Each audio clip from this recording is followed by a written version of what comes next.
అందరికీ నమస్కారం.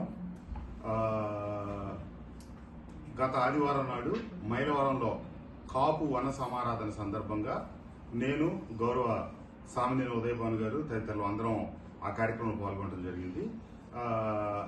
ఆ రోజు చాలా కార్యక్రమాలు ఉండి కొంత హడావుడిలో నేను మీటింగ్లో మాట్లాడుతా ఒక పొరపాటు మాట్లాడటం జరిగింది. నేను కమ్మ కాపులందరూ కలిసి శతాబ్దాలుగా దశాబ్దాలుగా ఒక అన్నదమ్ములాగా ఉంటున్నాం, మా గ్రామంలో కూడా అదే రీతిలో ఉంటామని చెప్పే క్రమంలో ఒక ఉపమానం నేను పొరపాటుగా ఉచ్చరించడం జరిగింది. దానివల్ల సోదరుల మనోభావాలు దెబ్బతిన్నాయి. నేను దానికి మా మైలవరం కాపు సంఘానికి సంబంధించిన ప్రతినిధులు కావచ్చు, అలాగే పెద్దలు ఉదయభాన్ గారు కూడా ఉన్నారు కాబట్టి కలిసి వ్యక్తిగతంగా వాళ్ళందరూ క్షమాపణ చెప్పాలి, అది చెప్దామని చెప్పి ఈరోజు ఇక్కడికి రావడం జరిగింది. అలాగే అందరికీ నేను సోదరులందరికీ కూడా ఈ సందర్భంగా జరిగిన పొరపాటుకి నేను క్షమాపణలు తెలియజేస్తా ఉన్నాను. ఇంకొకసారి ఈ రకమైనటువంటి పొరపాటు నా వైపు నుంచి జరగదని, అది ఏమాత్రం నేను కించపరచాలని కానీ ఉద్దేశపూర్వకంగా మాట్లాడలేదు. యాదృచ్ఛికంగా ఒకటి ఉపమానం చెప్పబోయి ఇంకొకటి చెప్పి నేను పొరపాటు చేశాను. దీనికి నన్ను అందరూ మనస్ఫూర్తిగా క్షమించాలని చెప్పి కోరుకుంటూ, ఆ రోజు వేదిక మీద నాతో పాటు భాను గారు ఉన్నారు, నన్ను అతిథిగా ఆహ్వానించిన ఆజాద్ గారు, కటారి ఉమా గారు, కాపు సంఘం ప్రతినిధులు కూడా ఉన్నారు కాబట్టి అందరం కలిసి చెప్తామని చెప్పి పోటీ రావడం జరిగింది. నా వల్ల మీ అందరికి అసౌకర్యం కలిగితే క్షమించండి సార్ భాను గారు, అందుకే నేను చెప్పడానికి వచ్చాను. Thank you. అందరికీ నమస్కారం. గత ఆదివారం మైలవరంలో కాపు వన సమారాధన కార్యక్రమానికి నన్ను కూడా అతిథిగా పిలవడం జరిగింది. ఆ కార్యక్రమానికి కూడా స్థానిక శాసనసభ్యులు మిత్రులు వసంత కృష్ణప్రసాద్ గారిని కూడా అక్కడున్న స్థానికంగా ఉన్న కాపు మిత్రులతో, కాపు పెద్దలతో అందరితో కూడా ఎప్పుడూ సహకరిస్తూ అన్ని కార్యక్రమాలు ఆయన చురుగ్గా పాల్గొన్నారు కాబట్టి మాకు మీరు అతిథిగా రావాలని చెప్పి ప్రత్యేకంగా ఆయన కోరిన మీదట, కాపు సంఘం వారిని కోరిన మీదట ఆయన కూడా అతిథిగా రాజు కాపు వన సమారాధన కార్యక్రమంలో పాల్గొనడం జరిగింది. ఆ కార్యక్రమంలో మరి అందరూ కూడా వసంత కృష్ణప్రసాద్ గారు రావడం అనేది అందరూ కూడా ఆహ్వానించారు మనస్ఫూర్తిగా.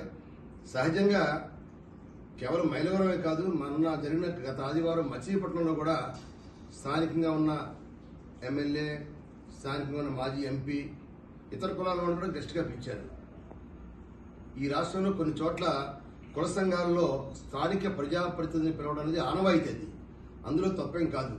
కేవలం ఆ కులాన్ని వారిని సంఘీయుల్ని పిలవడం కాకుండా పెద్దలను కూడా పిలిచి గౌరవించుకోవటం అనేది అది సహజసిద్ధంగా వస్తున్న కార్యక్రమం. దీనిలో భాగంగానే ప్రసాద్ గారు కూడా ఆ కార్యక్రమం పాల్గొనడం జరిగింది. ఆయన మాట్లాడుతూ ఎవరిని కించపరచాలని కానీ ఎవరిని ఉద్దేశపూర్వకంగా కానీ ఆయన మాట్లాడాల.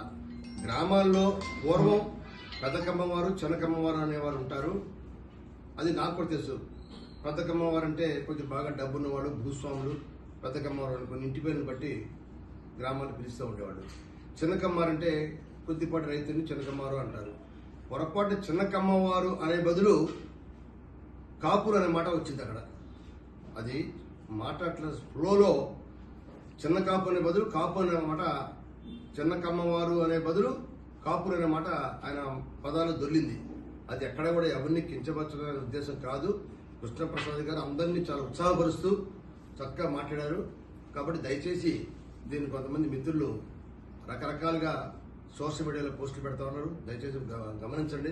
ఆయన కూడా మొట్టమొదటి కూడా వసంత కృష్ణప్రసాద్ గారు అందరితో మంచిగా ఉన్నారు. మాకు నందిగామ, జగ్గయ్యపేట ప్రాంతాల్లో ఒక కాస్ట్ వాడిని ఇంకో కాస్ట్ వాడిని పిలవడానికి సహజంగా జరుగుతూ ఉంది. ఇవాళ మొన్న మైలవరం జరిగిన కార్యక్రమం మేము గతంలో జగ్గయ్యపేట పెట్టేవాళ్ళం, అలాగే మొన్న విజయవాడ, మచిలీపట్నం చూసాం. ఈ సంవత్సరం జరిగిన కార్యక్రమాలు కూడా అదర్ కాస్ట్ వాడిని పిలిచి గౌరవించుకున్నారు, వారిని సన్మానం చేశారు.